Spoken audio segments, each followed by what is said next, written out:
The Houston Texans put the finishing touches on the wildcard round with a walk in the park against the Pittsburgh Steelers. So now it is on to the divisional round. And in this preview, we will break down the two AFC games, which feature Josh Allen and the Buffalo Bills at the Denver Broncos, and those aforementioned Texans at the New England Patriots. So stick around for what the best bets are for both of those games. Welcome to the channel.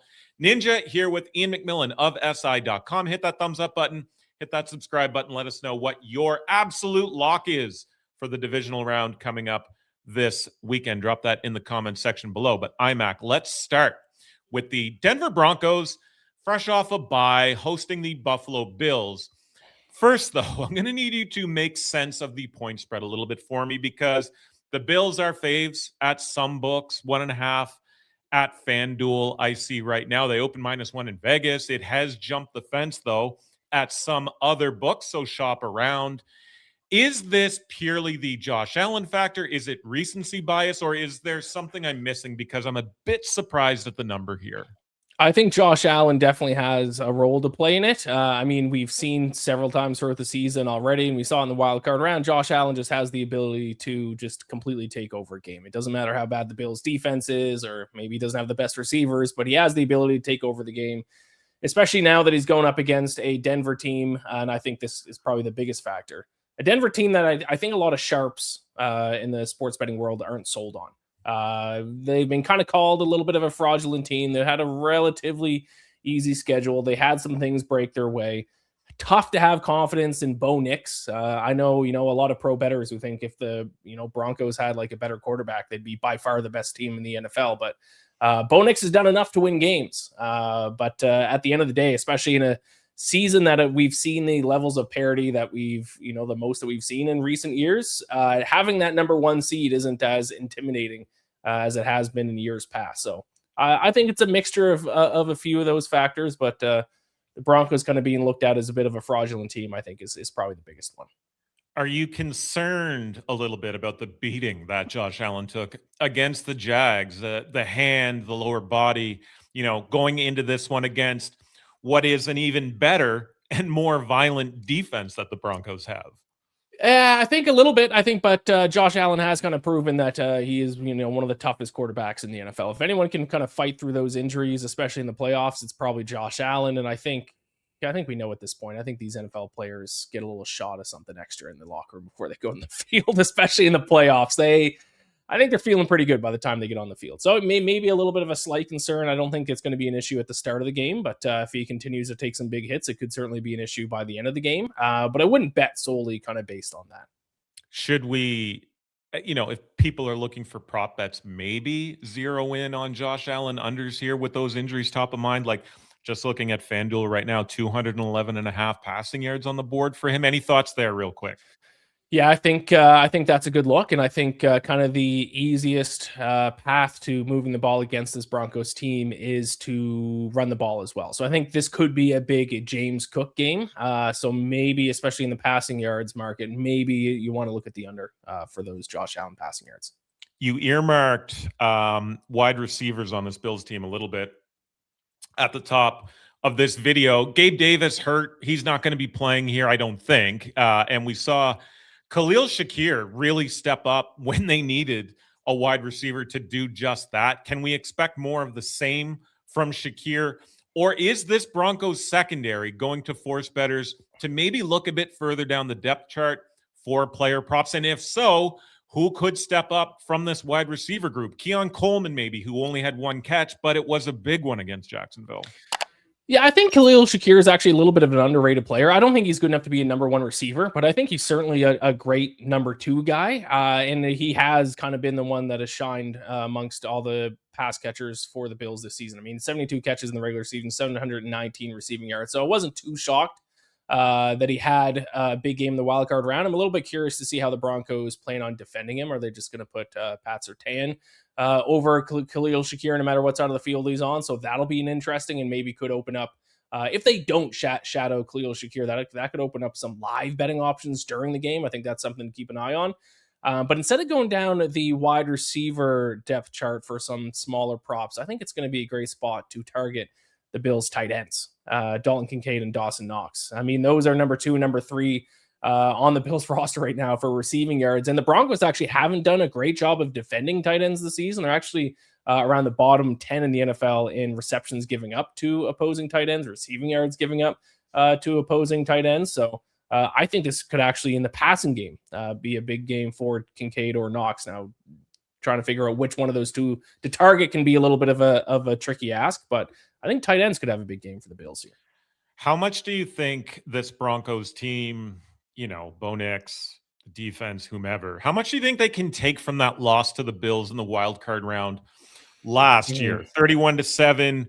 The first half was a good effort. It got away from them in the second half. Like, do you think that's going to be big bulletin board material for them here? I don't know necessarily bulletin board material. I do think they learn something from that. And I think it's huge, especially for a young quarterback, to have that playoff game experience already. So I think it's going to be big for Bo Nix. I think from a coaching perspective, I think there's some things to take away. The number one thing, I was looking back at that matchup, time of possession, 41 minutes, 43 seconds for the Bills, 18 minutes, 17 seconds for the Broncos. The Broncos need to find a way to win the possession game. And I think that was actually one of the big reasons why the Jaguars weren't able to beat the Bills last week. I think they should have ran the ball more, keep time off the clock. Because we saw that's kind of the way that the few teams that were able to beat the Chiefs over the past number of years when the Chiefs were the Chiefs was to do that. You got to keep Patrick Mahomes off the field. I think you got to use that same game plan against the Bills. I think you just need to get Josh Allen off the field and keep him off the field as much as possible. Obviously, because he's off the field, he can't score points. But not only that, it kind of takes an offense out of the rhythm if they're on the sidelines for a while. So I think that was a huge difference maker in last year's playoff game, was just the time of possession difference. So I think, Sean Payton's a good enough coach. He should be able to learn from that. I think that's going to be a huge area the Broncos need to improve in the rematch this year. Maybe a game for RJ Harvey. Yep. I kind of agree, though, especially like looking at that time of possession, which I didn't dig into before this, but that is staggering. Crazy. Yep. Let me ask you this before I get your pick for this game, but is whoever wins this game going to the Super Bowl? Maybe, but I certainly wouldn't say for sure. I mean, the winner of this game is going to have a tough matchup ahead of them. Patriots very good offensively. Their defense was actually impressive in the opening round, but this Texans team, I mean, their defense, we saw it on Monday night. Their defense can just win games by themselves. So it's very hard to just like automatically be like, yeah, but their offense stinks, so whoever's going to face them is going to win. So no, I don't think the winner of this game is automatically going to make it to the Super Bowl. I think they'll probably be favored in the championship game, slight favorites. But I don't think this is kind of an AFC championship game taking place in the divisional round. I wasn't sold on the Pats' performance against the Chargers in the wildcard round, and yet here we are. The Pats are the favorites in the AFC, which is crazy to me. But let's get your pick for this game here, IMAC. We talked about the spread at the top. The Broncos plus 1.5 at FanDuel at home at Mile High. Total 46.5. Obviously razor thin on the money line. Broncos minus 104. The Bills come back minus 112. Talked about some players here, talked about both quarterbacks, but what's your pick? I hate picking this game because this is truly like a numbers versus vibes type of game. If you want to trust the analytics, I think you go Broncos. I think they've proven to be the better team. I think especially at home. If you want to just trust vibes, Josh Allen's probably just going to beat Josh Allen in this game. And he doesn't have to face Patrick Mahomes in the playoffs. But at the end of the day, I go down with the ship with the numbers. So I am going to take the 1.5 with the Denver Broncos in this spot. Josh Allen, and I said this last week, for the Bills to win, they kind of have to score almost every time they touch the ball. They did it last week, especially in the second half. It's just so hard to bank on that happening because we saw it last week that Bills can't stop the run. What the Jaguars have, like 6.7 yards per carry against them or something like that.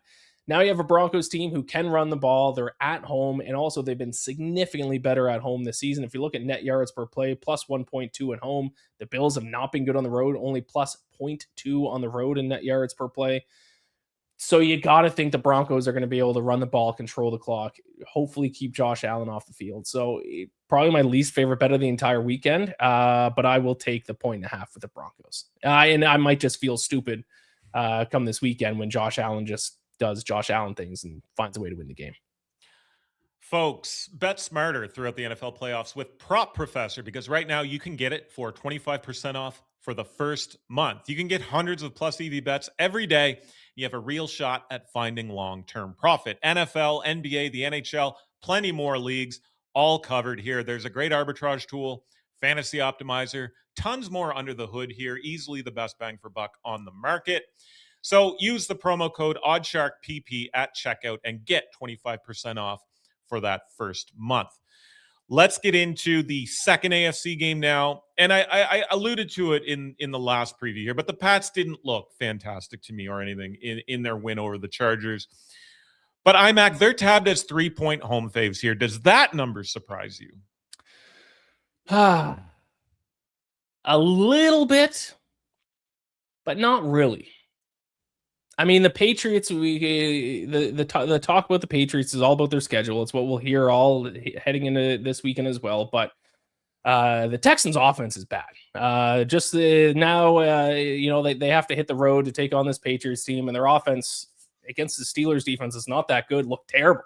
I mean, the Texans' defense outscored their offense, I think, right, in that game with the 2 defensive touchdowns. So as good as their defense is, I don't think you can win every single game in the playoffs getting 2 defensive touchdowns. So, I'm a little bit surprised. I think it opened at 2.5, and I think that was kind of the right number, was 2.5. But I'm not completely shocked that it's moved to 3 in that time frame. Assess a little bit more that Texans win over the Steelers. Was that about as good as it could have gone for Houston in the wildcard round? I mean, I think it would have gone a little bit better if their offense looked competent. CJ Stroud looked terrible. See, that was one of the worst quarterback performances by a quarterback in a dominant win I think I've ever seen. But in terms of their defense, and their coach, D'Amico Ryans, I mean, he's now, I think, 4-1 against the spread as a head coach in the playoffs, so that's good. But if their defense continues to look that dominant the rest of the way, I mean, they can just win on defense alone, I suppose. So, pretty comfortable win, especially in a weekend where we saw a lot of games come down to the wire. They are kind of the only team that kind of dominated from start to finish. The other game, Drake Maye did sort of a little bit of everything like we're used to seeing now in that Pats win against the Chargers, and really did grow into the game as it progressed. What are you expecting from him against this defense? Like, should bettors maybe look at unders in passing and rushing yards for Drake Maye here against this Texans defense? I think they should. I think this is actually the most fascinating matchup of the entire weekend, is Drake Maye against this Texans defense. Because yes, he looked better as the game went on against the Chargers, but I think there's something to be said for, I think the Chargers defense just kind of got tired. I mean, their offense was not moving the ball. Their offense couldn't stay on the field. And eventually, if a defense just has to keep coming back on the field and keep trying to keep their team in it, they're just eventually going to get tired and let up some big plays. But I mean, I was looking back at the schedule. Like I said, this is what we're going to hear all about this game heading into it, is the schedule of the Patriots this year. But Drake Maye, the defenses he had to play this year, not good. Like, the best defense I think he faced was like the Browns defense, which was good at times, but also that was a home game for the Patriots, and their defense is not nearly as good on the road as they were at home. Other than that, it's crazy how many easy defenses he got to play against this season. And now not only are the Texans the best defense he's faced, but best defense by a mile. The Chargers probably is the next best defense, and you saw in the first 3 quarters of that game, things weren't going well for him. Still 58.6% completion percentage. He threw an interception. His yards per attempt, the lowest that they were all season. So, I think there's a world where like Drake Maye looks terrible in this game. This is by far the toughest matchup he's had. And Drake Maye was sacked 5 times against the Chargers. So we know both of these teams, both the Texans and the Pats, they do have issues on that offensive line. So which of these offensive lines is going to do a better job at protecting their quarterback? As crazy as it is to say, I think it's going to be the Texans offensive line, because the Patriots just can't really rush the quarterback. I mean, they were able to do it last week against Herbert. They drew up a ton of blitzes, but I think the Texans offense can give CJ Stroud at least some time, especially with blitzes. And I think they have some weapons where they can exploit if a team blitzes. But this Texans pass rush against this Patriots defense. And I mean, if you look at some of these games, Patriots did actually give up plenty of sacks this year. 5 last week, 6 to the Falcons earlier in the season, 6 to the Browns. The Titans sacked them 4 times 3 games back to back in December where they gave up 3 sacks. So like this Patriots offensive line has allowed some sacks this season. So I think the Texans offense, I think Drake Maye might see ghosts at some point this year. We talked about the Texans offense, and there are shortcomings there, but a couple players that, popped off the screen a little bit last week was Woody Marks and Christian Kirk. They really stepped up offensively for this Texans team in the wild card round. But then again, with the Pats, Travion Henderson, just sort of a passenger against the Chargers. And so looking at the running backs here, for this game, Woody Marks, his number 59.5 rushing yards. Travion Henderson, 39.5. Do either of those overs tempt you, or is it more of an under bet for you with these two guys here? Travion Henderson's so tough because you never know how much they're going to split the carries for the Patriots backfield, which makes it extremely difficult. He is a little bit more of an explosive back. So if I was to play Travion Henderson, I'd look at like longest rush over potentially in that spot. But I mean, against this Texans defense, I don't really know if I want to. I don't know if I want to bet any overs and any props for this game based on how bad the Texans offense is, but how good their defense is.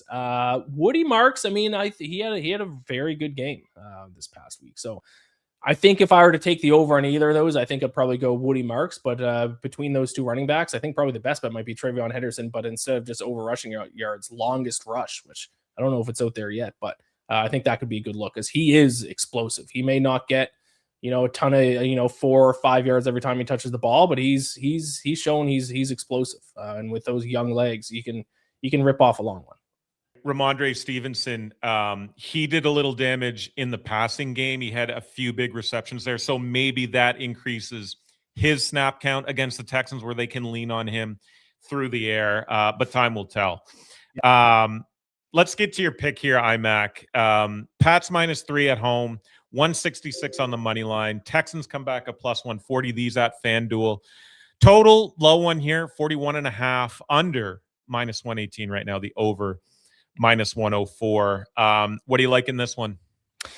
Yeah, anytime there's a team with a really good defense but a not so great offense, I'm scared to lay points on them. But anytime they're getting points, I'll take that because I think the Texans defense is good enough to maybe not win the game outright, although they did it against the Steelers, but at least keep this to within a score or a field goal. So I'm going to take the 3 points with the Texans, and like I said, and it's it's not breaking news here, but based on how bad the Patriots schedule has been, specifically against defenses, I think they're in for a rude awakening against this Texans defense because, yes, Drake Maye has been fantastic, and you can only play against the teams that are in front of you. But I think that's something that's not really talked about much is how the Patriots don't really have weapons at wide receiver. And you can get away with that against not so great secondaries. They don't have a wide receiver that I have confidence in being able to create space against this Texans secondary at all. So maybe it's Drake Maye has a bad game. It might not even be his fault. I don't know if the Patriots receivers are going to be able to create separation at any point in this game. So, I think it's going to be a low scoring one, maybe look towards the under, but if we're getting a field goal with the Texans, like I said, I think it should be 2.5 in favor of the Patriots. So that half point's huge, obviously a full field goal. So give me the 3 points with Houston.